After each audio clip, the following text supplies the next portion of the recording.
Price Lord. கிறிஸ்துவில் பிரியமானவர்களே, இன்றைக்கும் உங்களை சந்திக்கிறதில் மிகுந்த மன மகிழ்ச்சி.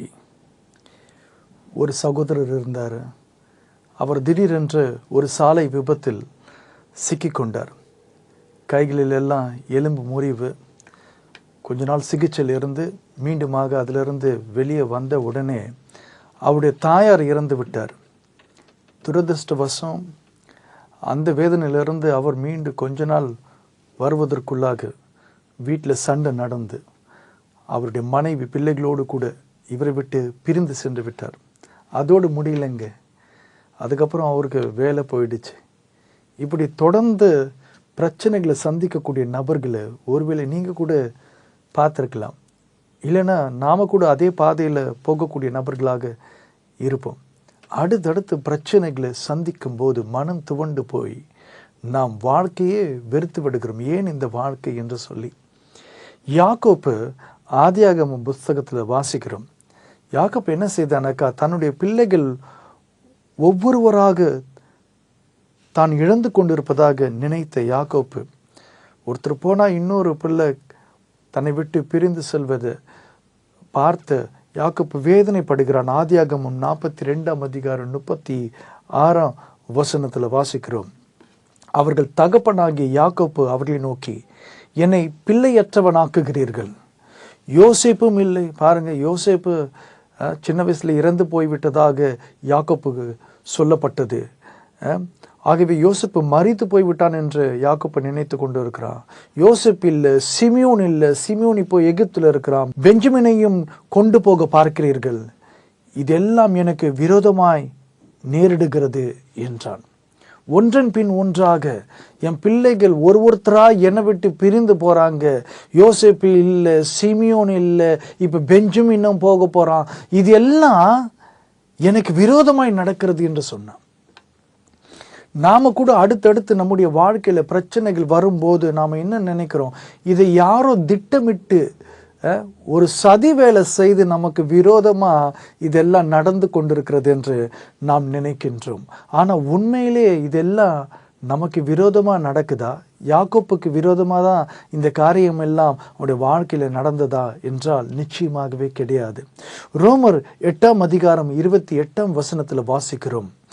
தேவனிடத்தில் அன்பு கூறுகிறவர்களுக்கு சகலமும் நன்மைக்கு ஏதுவாக நடக்கிறது. நமக்கு விரோதமாக நடக்கவில்லை, மாறாக நன்மைக்கு ஏதுவாக நடக்கிறது என்று வேதம் சொல்லுகிறது. யாருக்கு நன்மைக்கு ஏதுவாக நடக்கிறது என்றால் தேவனிடத்தில் அன்பு கூறுகிறவர்களுக்கு.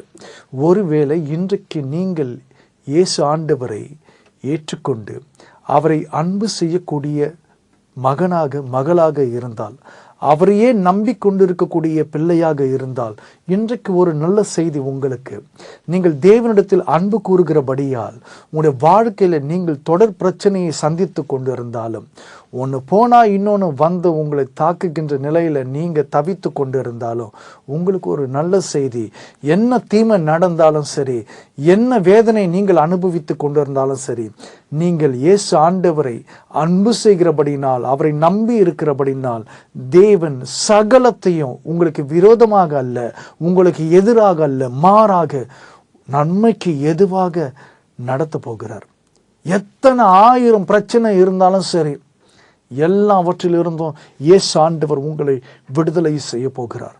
காரணம், நீங்கள் அவருடைய நாமத்தின் மீது நம்பிக்கையாக இருக்கிறபடினால், அவரையே நம்பி இருக்கிறபடினால், அவருக்காக காத்திருக்கிறபடினால், நீங்கள் வெட்கப்பட்டு போகாதபடிக்கு நீங்கள் செய்த ஜெபத்திற்கு பதிலாக உங்கள் மீது அவர் வைத்த கிருபையினாலே, அவர் வைத்த அன்பினாலே உங்களை எல்லா பிரச்சனையிலிருந்தும் அவர் விடுவிப்பார், உங்களை பாதுகாத்து கொள்வார். அப்படிதான் வேதமும் கூட சொல்லுகிறது. சங்கீதம் 34:19 இப்படி வாசிக்கிறோம். நீதிமானுக்கு வரும் துன்பங்கள் அநேகமாக இருக்கும். நீதிமானுக்கு துன்பம் அதிகமாக இருக்குமா? ஏன் இன்றைக்கு உங்களுடைய வாழ்க்கையில் பிரச்சனைகள் அதிகமாக இருக்கிறது? அதற்கு ஒரு காரணம், வலுவான காரணத்தை வேதம் இந்த வசனத்தில் சொல்லுது. நீங்கள் நீதிமான்கள், இயேசுவினுடைய இரத்தத்தினால் கழுவப்பட்டு பரிசுத்தமான பிள்ளைகளாக நீங்கள் இருக்கிறபடியினால், பிசாசானவன் மூர்க்கத்தோடு கூட உங்களை எதிர்த்து நிற்கிறான். தீமைகளை அவன் அனுப்பி விடுகிறான். இந்த துன்பத்திற்கு காரணம் ஏன்? நீங்க ஆண்டவருடைய பிள்ளைகளாக இருக்கிறபடினால் பிசாசானவன் பொறாமை கொண்டு இவை எல்லாவற்றையும் செய்து வருகிறான். நீதிமானுக்கு வரும் துன்பங்கள் அநேகமாக இருக்கும். ஆனா கர்த்தர் என்ன செய்ய போறாரா? அந்த வசனத்தினுடைய பிற்பகுதி சொல்கிறது, கர்த்தர் அவைகள் எல்லாவற்றிலும் நின்று அவனை விடுவிப்பார். நீதிமானுக்கு அவர் எப்போதும் பாதுகாப்பாக இருப்பார். அவனை பராமரிப்பார். அவனை அப்படியே கைவிட மாட்டார். அவனை எல்லாவற்றிலிருந்தும் அவனை விடுவிப்பார். நீதிமான் பனையை போல செழிப்பான். நீதிமான் பனையை போல செழித்து லிபனானில் உள்ள கேதுருவை போல் வளருவான் என்று சங்கீதம் 92:12 சொல்லுகிறது. பாருங்க, நாம நினைக்கலாம் நம்முடைய வாழ்க்கையில அடுத்தடுத்து பிரச்சனைகள் எல்லாம் ஆண்டவர் நாம நிம்மதியாக வாழக்கூடாதுன்றது காரணத்துக்காக தான் இதெல்லாம் அனுமதிக்கிறாரு அப்படின்னு நினைக்கலாம். இதெல்லாம் இன்னைக்கு விரோதமாக நடக்குதுன்னு சொல்லி யாக்கோப்பை போல நாம் புலம்பலாம். நாம் அழிந்து போக போகிறோம் அப்படின்னு நினைக்கலாம். ஆனால் வசனம் சொல்லுது, நீதிமான் அழிய மாட்டான், மாறாக அவன் பனையை போல செழிப்பான் என்று வேதம் சொல்லுகிறது. அது மாத்திரமல்ல, அவன் ஓங்கி வளருவான். ஆமேன். உங்களுக்கு எத்தனை பேருக்கு ஞாபகம் இருக்குன்னு தெரியல, 2016 டிசம்பர் மாதத்தில் ஒரு பெரிய புயல் வந்துச்சு, வர்தா புயல். ஞாபகம் இருக்குதா? அந்த புயலில் படு மோசமான பாதிப்பு மரங்களுக்கு தான் ஏற்பட்டுச்சு. அந்த புயல் முடிந்த பிற்பாடு நான் எங்கள் ஏரியாவில் வெளியே போகணுன்னும் போது ஏதோ அமேசான் காடுகளில் வாழ்ந்த மாதிரி ஒரு அனுபவம். பைக் எடுத்துகிட்டு போக முடியல, ஒத்தையடி பாதை மாதிரி எல்லா ரோட்லேயும் ஃபுல் மரம் விழுந்து ஏதோ காடுகளுக்கு மத்தியில் நடந்து போகிற மாதிரி இருந்துச்சு. அன்றைய தேதியில் ஃபுல் ரோடும் எங்கெல்லாம் போகிறோமோ இதே நிலைமையை பார்க்க முடிந்தது. கணக்கு சொல்லுது, சென்னை அதனுடைய சுற்று வட்டாரங்களில் 15 லட்சம் மரங்கள் விழுந்து போனது அந்த வர்தா புயல்னால. ஆனால் இதில் தாக்கு பிடிச்ச மரங்கள் எது தெரியுங்களா? பனை மரங்களும் தென்னை மரங்களும் தான். நீண்ட நெடுன்னு வளர்ந்துருக்கக்கூடிய இந்த மரங்கள் மாத்திரம் விழாமல் இந்த புயலில் தாக்கு பிடிச்சது. காரணம் என்ன தெரியுங்களா? பனை மரத்திற்கு ஒரு தன்மை இருக்கிறது, அந்த ஃப்ளெக்சிபிலிட்டி. அதாவது நீங்கள் என்ன தான் புயல் அடித்தாலும் அது என்ன செய்யணாக்கா அப்படியே சாயும். அடிக்க புயல் அது அப்படியே சாயும் ஒரு பக்கமாக. எல்லோரும் அதை பார்க்குறவங்க நினைப்பாங்க இந்த மரம் விழப்போகுதுன்னு சொல்லி. ஆனால் மறுபடியும் அது பழைய நிலைக்கு வந்து நின்றுடும். அப்புறம் இந்த சைடு ஒரு புயல் அடிச்சுன்னு வச்சுங்க, அந்த சைடு அது சாயும். அது சாய கீழே விழுந்துடும்னு எல்லோரும் நினைப்பாங்க. ஆனால் அது பழைய நிலைமைக்கு வந்து நின்றுடும். இப்படி ஆடி அது மறுபடியும் யூஸ்வலான ஒரு பொசிஷனுக்கு வந்து நிற்கும்.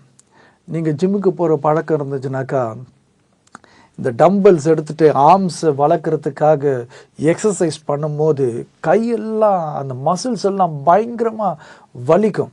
ஆனால் எந்த அளவுக்கு அது வலிக்கிறதோ அந்த அளவிற்கு அந்த மசில்ஸ் எல்லாம் மறுபடியும் ஸ்ட்ராங்காக பெருசாக சைஸாக அது வளரும். எந்த அளவுக்கு எக்ஸசைஸ் பண்ணுறோமோ அது வலியை உண்டாக்கும், ஆனால் வலி பின்பு பலனை கொடுக்கும். அது நம்ம ஸ்ட்ரெங்தன் பண்ணும் மசில்ஸ் எல்லாம். அது பெரிய சைஸில் நல்ல கரடு முரடா சூப்பராக அது மாறும். அது மாதிரி இந்த பனை மரத்துக்கு ஒரு எக்ஸசைஸ் தான் இந்த புயலினுடைய தாக்கம். புயல் அதை தாக்கும் போது, அது போராட்டங்களை சந்திக்கும் போது, அது இப்படி அந்த சைடும் அது அலமோதும் போது அதோடைய வேர்கள் எல்லாம் ஒரு பெரிய அசைவுகளை கண்டு அது ஒரு எக்ஸசைஸ் மாதிரி ஆகி பின்பு அந்த வேர்கள் எல்லாம் பலன் அடைகிறது.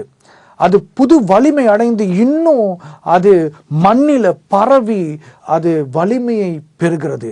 அதன் காரணமாக என்ன நடக்குது அப்படின்னாக்கா, முன்பை காட்டிலும் அந்த மரம் இன்னும் அதிகமாக செழிக்கிறது, அதிகமாக காய்களை கொடுக்கிறது, பனை காய்களை. அது நீண்ட நெடுநாளுக்கு அது நிலை நிற்கக்கூடியதாய் தன்னை மாற்றிக்கொள்கிறது. அப்போ வேதம் சொல்லுது, நீதிமான் பனையை போல செழிப்பான், அவன் வளருவான். அப்படின்னா என்ன அர்த்தம்? நீதிமானுக்கு அநேக துன்பங்கள் வரும்.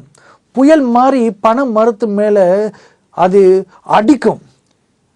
அடுத்தடுத்து வரும் பிரச்சனைகள், ஒன்று போனால் ஒன்று வரும் உங்களுடைய வாழ்க்கையில். ஆண்டவருடைய பிள்ளைகளாக இருக்கக்கூடிய நீங்கள் அதற்கு விதிவிலக்கல்ல. கிறிஸ்துவை நீங்கள் பயபக்தியோடு கூட பின்பற்ற விரும்பினால் இந்த துன்பங்கள் எல்லாம் வரும்.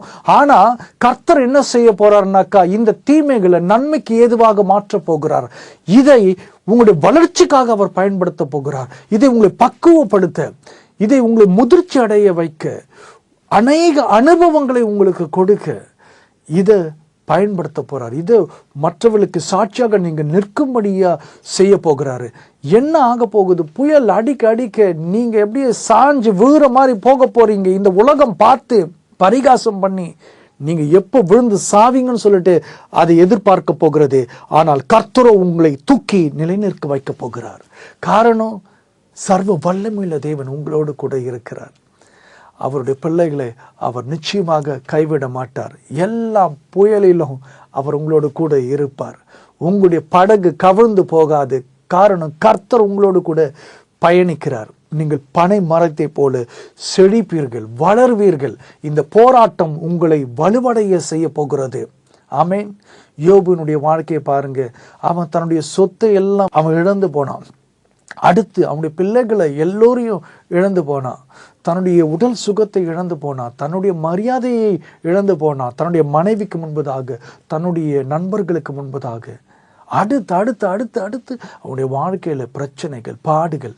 ஆனால் முடிவு என்னவாக இருந்தது? அந்த நீதிமானுக்கு கர்த்தர் 2 மடங்கான ஆசீர்வாதத்தை, கனத்தை, சுகத்தை, பிள்ளைகளை, ஐஸ்வர்யத்தை கொடுத்தாரு. இன்றைக்கு அப்படியே உங்களுக்கும் செய்வார். நீங்கள் செழிக்க போகிறீங்க.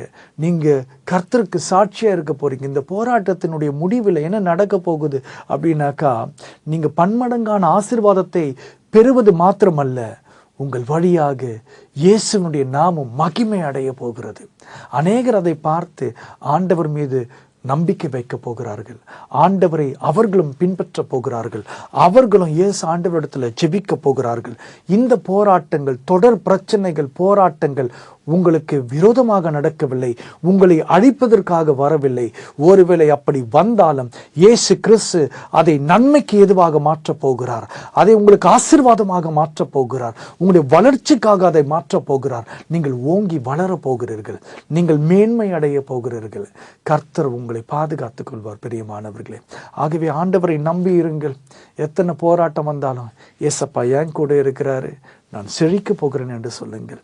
ஆமீன். God bless you all. நாம கண்களை மூடி ஆண்டவரை நோக்கி பார்க்கலாம். ஒரு சின்ன ஜெபம் செய்வோம். Thank you father. அப்பா, இன்றைக்கு ஆண்டவரே தம்முடைய வாழ்க்கையில் மிகுந்த போராட்டங்களை தொடர்ந்து சந்தித்து அதிலிருந்து விடுதலையே இல்லாமல் தன்னுடைய வாழ்க்கையில் தொடர்ந்து ஆண்டவரை சந்தோஷத்தை காண முடியாமல் ஆண்டவரை தவிக்கக்கூடிய ஒவ்வொரு சகோதரியையும் ஒவ்வொரு சகோதரனையும் ஒப்பு கொடுக்கிறேன்ப்பா. தாய் தந்தை இல்லாமல் அனாதையாக, திருமணமாகாமல், திருமணம் செய்து வைக்க ஒருவரும் இல்லாமல், கைகளில் பணம் இல்லாமல், சரியான வேலை இல்லாமல் ஆண்டவரே தவிக்கக்கூடிய ஒவ்வொருவரையும் ஆசீர்வதிங்கப்பா. இருக்க இடம் இல்லாமல் கஷ்டப்படக்கூடிய பிள்ளைகள், வாடகையை கட்ட முடியாமல், பிள்ளைகளுடைய படிப்புக்கு செலவழிக்க முடியாமல் தவிக்கக்கூடிய ஒவ்வொருவரையும் இப்போது சந்திங்கப்பா. தயவு செய்து தொடுங்க சாமி. மருத்துவமனையில் இருக்கக்கூடிய எல்லா விபத்துக்கு உள்ளான நபர்களை சுகமாக்குங்க. வியாதிப்பட்டவர்களை சுகமாக்குங்க சாமி. Thank you Lord. பெரிய மாணவர்களை இழந்து தவிக்கக்கூடியவர்களுக்கு ஆறுதல் சேரட்டும் அப்பா. பிரிந்து போன குடும்பங்கள் எல்லாம் ஒன்று சேரட்டும். இயேசுவின் இனி நாமத்தில் ஜெபிக்கிறேன் எங்கள் ஜீவனுள்ள நல்ல பிதாவே. ஆமென், ஆமென். God bless you all. பெரிய மாணவர்களே, ஒருவேளை நீங்கள் சென்னையில் இருந்தாக்கா, எங்களுடைய மாதாந்திர கூட்டங்கள் ஒவ்வொரு மாதமும் 3வது 4வது ஞாயிற்றுக்கிழமைகளில் மதியம் 1 மணி முதல் பச்சையப்பன் கல்லூரி எதிரில் இருக்கக்கூடிய சென்ட் ஜார்ஜ் ஸ்கூலில் நடக்குது. வந்து கலந்து கொள்ளுங்கள். என்னுடைய பேரில் யூடியூப் சேனல் இருக்குது, அநேக தேவ செய்தி இருக்குது. போய் கேளுங்கள், மற்றவர்களுக்கு ஷேர் பண்ணுங்க. ஆண்டவர் உங்களை ஆசீர்வதிப்பார். God bless you all. ஆமென். கிறிஸ்து ஆறுதலின் தேவன் ஊழியங்கள் கடந்த 20 ஆண்டுகளுக்கு மேலாக இயேசுவினுடைய நற்செய்தியை அநேகருக்கு அறிவிக்கும் பணியில் இருந்து வருகிறது. நீங்களும் எங்கள் மாதாந்திர கூட்டங்களுக்கு வந்து கலந்து கொள்ளும்படி அன்புடன் அழைக்கின்றோம். ஜெப விண்ணப்பங்கள் இருந்தால் எங்களை தொடர்பு கொள்ளலாம். இயேசு கிறிஸ்து கொடுக்கக்கூடிய ஆறுதலையும் ஆத்ம ரட்சிப்பையும் அநேகருக்கு பகிர்வோம். கர்த்தர் உங்களை ஆசீர்வதிப்பாராக.